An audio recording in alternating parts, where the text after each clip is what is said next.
साथियों, आज मैं बताना चाहता हूं कि अगर आपको बैंक का नोटिस आया है, किसी भी तरह का नोटिस आया तो क्या करना है, नोटिस का जवाब कैसे देना है, किस तरह से बैंक से बात करनी है। पहली बात तो समझिए, जो मैं बार बार बताता हूं सेशन में भी, आपको पता होना चाहिए नोटिस कौन कौन से होते हैं। तीन तरह के नोटिस होते हैं जनरली। एक नोटिस आता है जो बैंक से आता है, एक नोटिस आता है जो वकील का नोटिस होता है, एक नोटिस आता है जो कोर्ट का नोटिस होता है। अच्छा, आप पता कैसे चलेगा कौन सा नोटिस आपके पास आया है? उस पर लिखा होता है जिस बैंक से आपने लोन लिया है, जब बैंक का नोटिस आएगा तो उस बैंक का नाम ऊपर लिखा होना चाहिए। आपके पास जो नोटिस है, देखिए ऊपर क्या बैंक का नाम लिखा है। जिस बैंक से भी आपने लोन लिया, मैं नाम नहीं लूंगा किसी बैंक का, लेकिन जिस बैंक से आपने लोन लिया, आपका लोन चल रहा है, क्रेडिट कार्ड का है या पर्सनल लोन है, कोई भी लोन चल रहा है, उस बैंक से जो नोटिस आया ऊपर बैंक का नाम लिखा है क्या? अगर बैंक का नाम लिखा है तो बैंक का नोटिस है। बैंक का लेटर हेड पे भी हो सकता है, विदाउट लेटर हेड भी हो सकता है, नाम होगा। अगर वो बैंक का नाम नहीं लिखा तो वहां लिखा होगा एडवोकेट, अधिवक्ता, हिंदी में अधिवक्ता लिखा होगा, एडवोकेट लिखा होगा, वकील लिखा होगा, तो वकील का नोटिस है। अगर लिखा हुआ है न्यायालय, हिंदी में, इंग्लिश में कोर्ट लिखा है, अदालत लिखा है, सत्र न्यायालय लिखा है, लोक अदालत लिखा है, तो ये अदालत का यानी कोर्ट का नोटिस है। तो ये तीन तरह के नोटिस हो गए। अब जो नोटिस आएगा उसका जवाब कैसे देना है?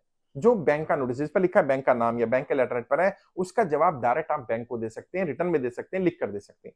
ओरली जवाब मत दीजिएगा, क्योंकि अगर बैंक भी चाहता तो आपको नोटिस ना भेज करके बैंक आपको फोन करता और ओरली जवाब ले लेता। नहीं, बैंक क्या कर रहा है? बैंक आपको नोटिस भेजकर अपना रिकॉर्ड मेंटेन कर रहा है, आपकी फाइल बना रहा है कि व्यक्ति को हमने इतनी बार नोटिस भेजा, ताकि कल जब कोर्ट में बैंक जाए तो वो फाइल दिखा पाए कि साहब इतनी बार नोटिस भेजा, ये व्यक्ति विलफुल डिफॉल्टर है, ये व्यक्ति बेईमान है, ये व्यक्ति पैसा देना नहीं चाहता है, वरना अगर देना चाहता होता तो ये नोटिस के जवाब देता। अच्छा, आपने हर बार फोन पर बात की है, लेकिन आपके पास तो कोई प्रूफ नहीं है।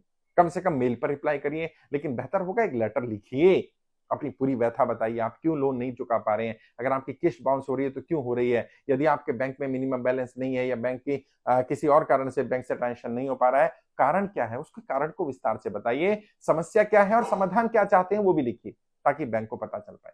अगर मान लीजिए वकील का नोटिस आया, तो वकील के नोटिस का जर्नली जवाब या तो खुद भी लिख कर दे सकते हैं, या बेहतर होगा किसी वकील को पकड़ें और वो एडवोकेट से ही उसका जवाब लिखवाएं।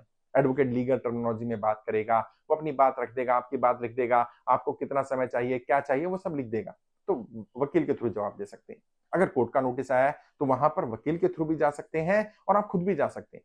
मैं अक्सर रिकमेंड करता हूं आप खुद जाइए, जज भी इंसान है।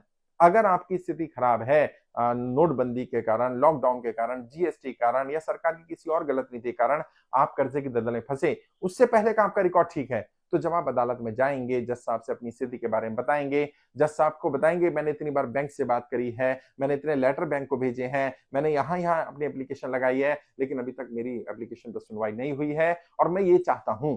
और अगर जज साहब को लगेगा वाकई आपकी स्थिति जेन्युइन है, तो जज साहब आपको समय भी दे सकते हैं। ऐसा नहीं होता है कि जबरदस्ती आप कोर्ट जाएंगे और बस आपको बिठा लिया जाएगा, या तो पैसा दो नहीं तो जेल डाल देंगे। ये सब धमकियां हैं, ऐसा होता नहीं है। फिर भी अगर कोई दिक्कत आ रही है, कोई परेशानी आ रही है, तो वीडियो के डिस्क्रिप्शन में जाइए, हमारी टीम के नंबर मिल जाएंगे, आपके राज्य प्रभारी से संपर्क करिए, उसको कहिए कि मेरे पास लीगल नोटिस आया हुआ है, वकील का, कोर्ट का, बैंक का नोटिस है, वो हमारी लीगल टीम का नंबर दे देगा, आप उनसे संपर्क करिएगा, वो बता देंगे क्या जवाब देना है, लेटर कहाँ भिजवाना है, किसको भिजवाना है, कैसे बात करनी है, ताकि आपको मदद मिल पाए। फिर भी कोई और दिक्कत है, कोई और परेशानी है, कोई व्यक्ति परेशान कर रहा है, हमारी टीम से संपर्क करिए। मैंने बार बार कहा, कर्जा हो गया है तो बिल्कुल मत घबराइए, ना तो भारत के संविधान के हिसाब से कर्जा लेना अपराध है, और यदि आप समय पर कर्जा नहीं चुका पा रहे हैं, ये भी कोई अपराध नहीं।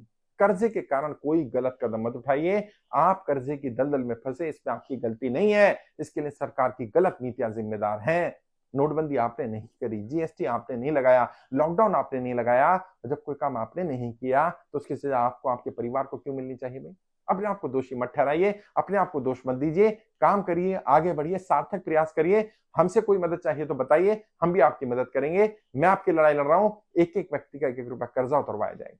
अगर आपने कर्जा मुक्ति अभियान का फॉर्म नहीं भरा है तो गूगल पर सर्च करिए कर्ज मुक्त भारत अभियान, पूरी जानकारी मिल जाएगी। वीडियो के डिस्क्रिप्शन में हमारी टीम के नंबर मिल जाएंगे, उनसे संपर्क करिए। आपको कर्जा मुक्ति का एक कार्ड दिया जाएगा, उस कार्ड में आपका फोटो लगेगा, आपकी जानकारी होगी, आपका फॉर्म हमारी संस्था में भरा है उसकी जानकारी होगी, वो कार्ड ले लीजिएगा।